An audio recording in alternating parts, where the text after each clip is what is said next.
हिंदुस्तानियों को हराया है तो हमेशा हिंदुस्तान के लोगों ने साथ नहीं दिया देश का, और दर्द है तो केवल इसी बात का। भारत के इतिहास में अगर दर्द केवल इस बात का नहीं है कि विदेशियों ने हमारे साथ क्या किया, उनका तो हम मुकाबला कर लेते, दुख इस बात का था कि हमारे सभी लोगों ने साथ नहीं निभाया और साथ नहीं दिया। और इसकी फीलिंग आज भी मुझे इस देश में होती है। भारत धर्मगुरु भी तभी बनेगा जब एक शक्तिशाली भारत का निर्माण होगा। जिन लोगों ने भारत के ऊपर आक्रमण किया, भारत के ऊपर राज किया, इस प्रकार से राज किया कि राज करते वक्त, जाते वक्त अपने गुलामों से कह दिया कि तुम राज कर लो, हम तो जा रहे हैं। लोग आते हैं तो सुप्रीम कोर्ट भी ये वो करता है कि जिन लोगों ने जो इसके लिए जिम्मेदार हैं, उन्होंने जो काम किया है वो भारत के ऊपर आक्रमण के बराबर काम किया है। और वही सरकार उस सुप्रीम कोर्ट के 25 जुलाई 2005 के निर्णय के 3 दिन के अंदर में एक नया अध्यादेश जारी करके उन सारे के सारे कानूनों को फॉरेनर्स एक्ट के अंदर में इनकॉर्पोरेट कर लेती है, क्योंकि इतिहास दुनिया की सबसे बड़ी अदालत है। इससे बड़ी अदालत कोई नहीं है। सुप्रीम कोर्ट में क्या हुआ, हाई कोर्ट में क्या हुआ, लड़ाई के मैदान में क्या हुआ, इलेक्शंस में क्या हुआ, ये सब बातें आती हैं, चली जाती हैं, बाद में रह जाता है केवल इतिहास। और इतिहास का निर्णय हमेशा उसके पक्ष में गया है जो शक्तिशाली था। इसने कभी उसका साथ नहीं दिया जो न्याय के साथ था, जो सही था। अगर ऐसा होता तो दिल्ली में बाबर रोड होती है, बाबर रोड है लेकिन राणा सांगा रोड नहीं है, क्योंकि बाबर आया, विजयी हुआ, राणा सांगा हार गया। भारत की हिंदूशाही किंगडम अफगानिस्तान से होती सिकुड़ती सिकुड़ती सिकुड़ती यहां तक नहीं आ जाती। हमने किसी पर आक्रमण नहीं किया, हमने किसी के जीवन मूल्यों को नष्ट नहीं किया, हमने किसी के धर्म ग्रंथों को और धर्म स्थानों को नष्ट नहीं किया। शायद हम न्याय संगत थे, शायद सत्य भी हमारे पक्ष में था, लेकिन शक्ति हमारे साथ नहीं थी। इसलिए इतिहास ने हमें उसकी सजा दी। इतिहास ने हमेशा उनको सजा दी जिन्होंने विचारों को कर्म से और न्याय को शक्ति से अधिक महत्व दिया। अब मैं ये नहीं कह रहा हूं कि उसको उसकी तिलांजलि कर देनी चाहिए, ये नहीं है कि न्याय का अपना महत्व नहीं है, लेकिन यदि कॉन्फ्लिक्ट ऑफ इंटरेस्ट हो तो शक्तिशाली बनना ज्यादा आवश्यक है। भारत धर्मगुरु भी तभी बनेगा जब एक शक्तिशाली भारत का निर्माण होगा। जिन लोगों ने भारत के ऊपर आक्रमण किया, भारत के ऊपर राज किया, इस प्रकार से राज किया कि राज करते वक्त, जाते वक्त अपने गुलामों से कह दिया कि तुम राज कर लो, हम तो जा रहे हैं, तो यहां पर गुलाम वंश भी बन गया। अगर हम लड़ाई के वॉरफेयर के उसूलों से देखें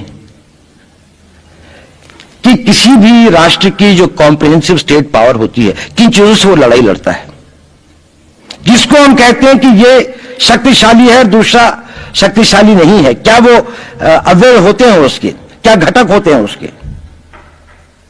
तो भारत के पास जनशक्ति, धन शक्ति, ज्ञान की शक्ति, टेक्नोलॉजी की शक्ति, और जिन लोगों ने आक्रमण किया उनकी शक्ति को अगर हम ये देखें तो शायद 1 और 1000 का अनुपात भी नहीं होता।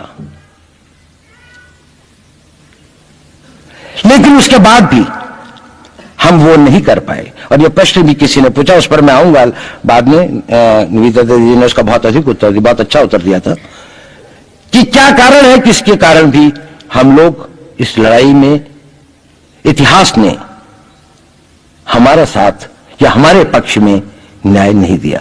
क्या कारण है कि कश्मीर में हम लड़ रहे हैं, जिन्होंने हमारे ऊपर आक्रमण हो रहा है, हमारे ऊपर बाहर से लोग आकर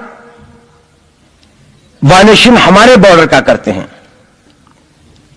इन्फिल्ट्रेटर्स हमारे यहां आते हैं, जबकि पूरा का पूरा कश्मीर भारत का भाग है, अभिन्न भाग है।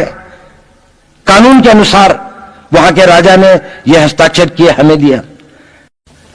क्या कारण है कि करोड़ों की संख्या में बांग्लादेश से लोग भारत में आते हैं, हम बाड़ लगाते हैं, वो लोग वहां से मना करते हैं कि आप हमारे आदमियों को आने दीजिए, और हम कुछ नहीं कर पाते। और भारत में 2 करोड़ नागरिक रहते हैं, हम हर एयरपोर्ट के ऊपर में इमिग्रेशन की चेक पोस्ट लगाते हैं कि कहीं पर कोई एक आदमी बिना पासपोर्ट के या बिना वीजा के भारत में प्रवेश न कर जाए। यहां पर लाखों की संख्या में, करोड़ों की संख्या में लोग आते हैं। सुप्रीम कोर्ट भी ये वो करता है कि जिन लोगों ने जो इसके लिए जिम्मेदार हैं, उन्होंने जो काम किया है वो भारत के ऊपर आक्रमण के बराबर काम किया है। और वही सरकार उस सुप्रीम कोर्ट के 25 जुलाई 2005 के निर्णय के 3 दिन के अंदर में एक नया अध्यादेश जारी करके उन सारे के सारे कानूनों को फॉरेनर्स एक्ट के अंदर में इनकॉर्पोरेट कर लेती है, क्योंकि जो वो IMDT एक्ट था उसको सुप्रीम कोर्ट ने नल एंड वॉइड कर दिया। ये सब बातें हमें सोचने और समझने की आवश्यकता है। एक कारण, मैं ज्यादा चीजों में नहीं जाना चाहता, इतना समय भी नहीं होगा, कि भारत विदेशों से इतना नहीं हारा। अंग्रेजों ने भारत के खिलाफ कोई लड़ाई ऐसी नहीं जीती जिसमें कि अंग्रेजों की फौज में भारतीय सिपाही नहीं थे। चाहे वह पहले बंगाल नेटिव आर्मी थी, 1857 के अंदर में सिखों और गुरखास ने उनका साथ दिया। जब सिखों से लड़ाई हो रही थी तो बाकी लोगों ने उनका साथ दिया। हमेशा नेटिव आर्मी उनके साथ थी। जब जब आक्रमण वेस्ट से हुआ, चाहे वो पार्थिव थे, चाहे हून थे, चाहे मंगोल आए, बाद में मुगल आए, तो लश्कर कहां बने? वो तो थोड़े से लोग आए थे। लश्कर बने काबुल में, जिस वक्त तो इस्लामाइज भी नहीं हुआ था, लाहौर में, सरहंद में। हिंदुस्तानियों को हराया है तो हमेशा हिंदुस्तान के लोगों ने साथ नहीं दिया देश का।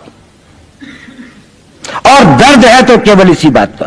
भारत के इतिहास में अगर दर्द केवल इस बात का नहीं है कि विदेशों ने हमारे साथ क्या किया, उनका तो हम मुकाबला कर लेते। दुख इस बात का था कि हमारे सभी लोगों ने साथ नहीं निभाया और साथ नहीं दिया। और इसकी फीलिंग आज भी मुझे इस देश में होती है। और भारत को आंतरिक या बाह्य शक्तियों से जो सबसे बड़ा खतरा है, वो खतरा इस बात का है कि हमारे अपने लोग ही कहीं राष्ट्र की सुरक्षा, राष्ट्र की अस्मिता, राष्ट्र के गौरव का सौदा न कर बैठे, अपने आज के सुख के लिए अपने भविष्य को अंधकारमय न कर दें। और इसके लिए जो जागरूकता चाहिए, इसके लिए जो ताकत पैदा करनी है, वो ताकत केवल समाज के अंदर भी पैदा की जा सकती है। उसको केवल आप लोग कर सकते हैं। वो केवल आज की युवा शक्ति ही कर सकती है।